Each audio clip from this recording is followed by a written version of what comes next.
तो ब्रिक्स की बैठक में शामिल होने रूस पहुंचे प्रधानमंत्री मोदी की चीन के राष्ट्रपति शी जिनपिंग के साथ द्विपक्षीय बैठक हुई है। गलवान में हुए विवाद के बाद 5 साल के बाद हुए बैठक में क्या फैसले हुए हैं, देखिए इस रिपोर्ट में।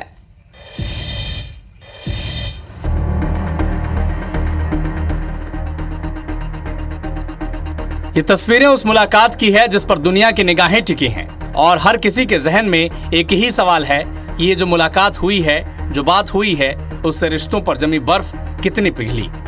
2013 से चीन के राष्ट्रपति शी जिनपिंग और 2014 से भारत के प्रधानमंत्री नरेंद्र मोदी के बीच 10 साल के बीच ये 21वीं मुलाकात है।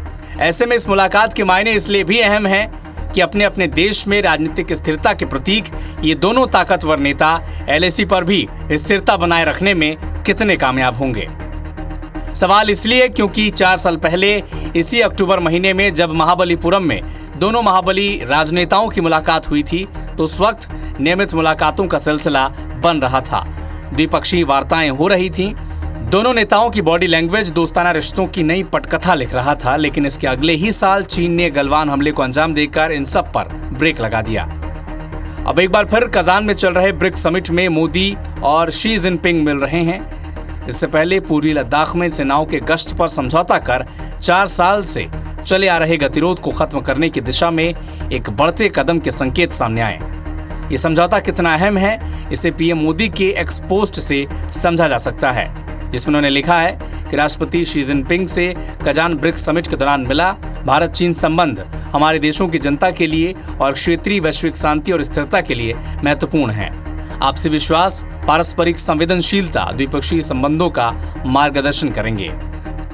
एक्सेलेंसी, आपसे मिलकर खुशी है और जैसा आपने कहा 5 साल के बाद हमारी फॉर्मल मीटिंग हो रही है।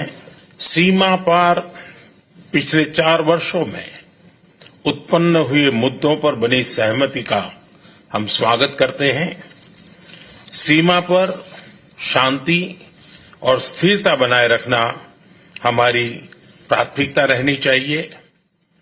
म्यूचुअल ट्रस्ट, म्यूचुअल रिस्पेक्ट और म्यूचुअल सेंसिटिविटी हमारे संबंधों का आधार बने रहना चाहिए। भारत और चीन पड़ोसी देश हैं। सीमा पर दोनों देशों के बीच भले ही कितना टकराव हो, लेकिन हम अपना पड़ोसी नहीं बदल सकते। इस सच्चाई से भारत ही नहीं बल्कि चीन भी अच्छी तरह से वाकिफ है और यही वजह है कि ब्रिक्स समिट से पहले एलएसी पर तनाव कम करने की पहल चीन की ओर से भी महसूस की गई। अब लंबे वक्त के बाद एशिया 2 महाशक्तियों के बीच द्विपक्षीय बैठक से संबंध सामान्य करने की दिशा में काफी हद तक मदद मिलने की उम्मीद है। Bureau report, IBC 24।